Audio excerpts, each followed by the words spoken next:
Good morning friends. आपका स्वागत है हमारे YouTube channel learning point with Abhishek में डेली स्टेनो डिक्टेशन के लिए 100 शब्द प्रति मिनट डिक्टेशन स्टार्ट। भारतीय रिजर्व बैंक ने अपनी मौद्रिक नीति समीक्षा में ब्याज दरों को यथावत रखते हुए चालू वित्त वर्ष में विकास दर के धनात्मक रुख लेने की उम्मीद जताई है। कारोबारी गतिविधियों को बढ़ाने के लिए उदार रवैया अपनाने पर जोर दिया गया है। कोरोना महामारी की वजह से लागू की गई पूर्णबंदी के चलते अर्थव्यवस्था पर बहुत गंभीर मार पड़ी है।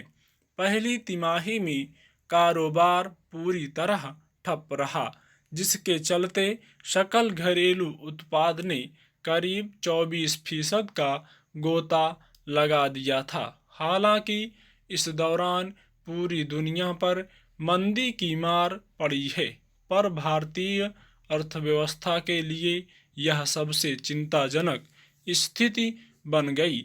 ऐसे में कई आर्थिक विसंगतियां पैदा हो गईं।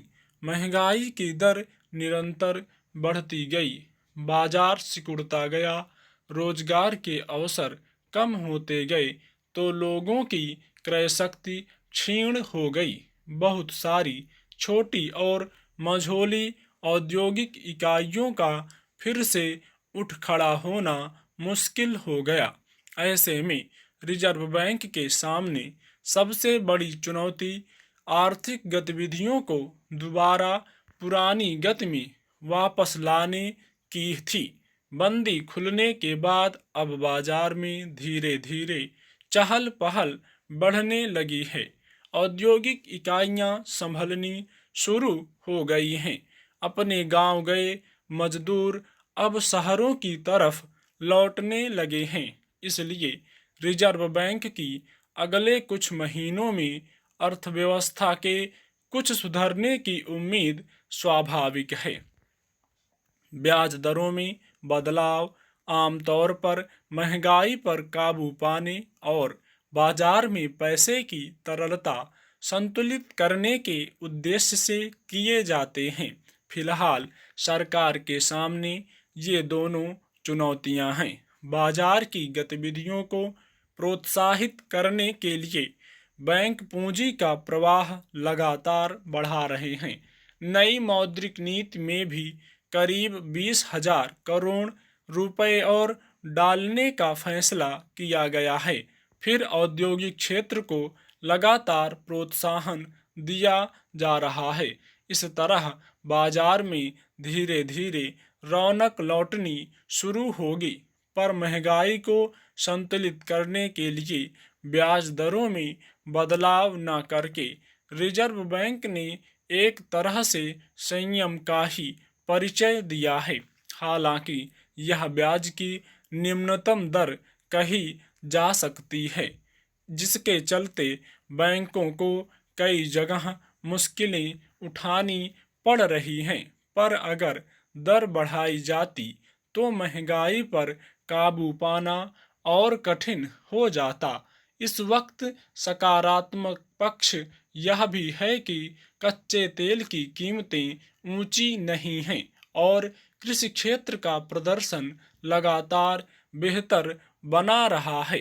अगली तिमाही में भी इसे उत्साहजनक रहने का अनुमान है, क्योंकि इस साल मानसून अच्छा रहा है और फसलों की बुआई भी अच्छी हुई है।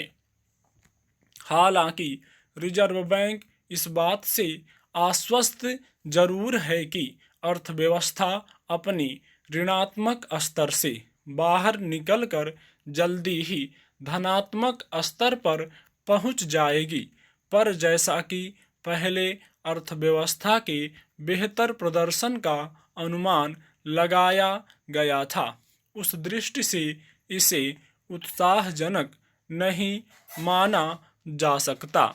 रिजर्व बैंक ने खुद माना है कि इस साल अर्थव्यवस्था करीब 9.5% सिकुड़ जाएगी। इसलिए सरकार का सारा जोर औद्योगिक उत्पादन बढ़ाने और बाजार की गति में तेजी लाने पर है।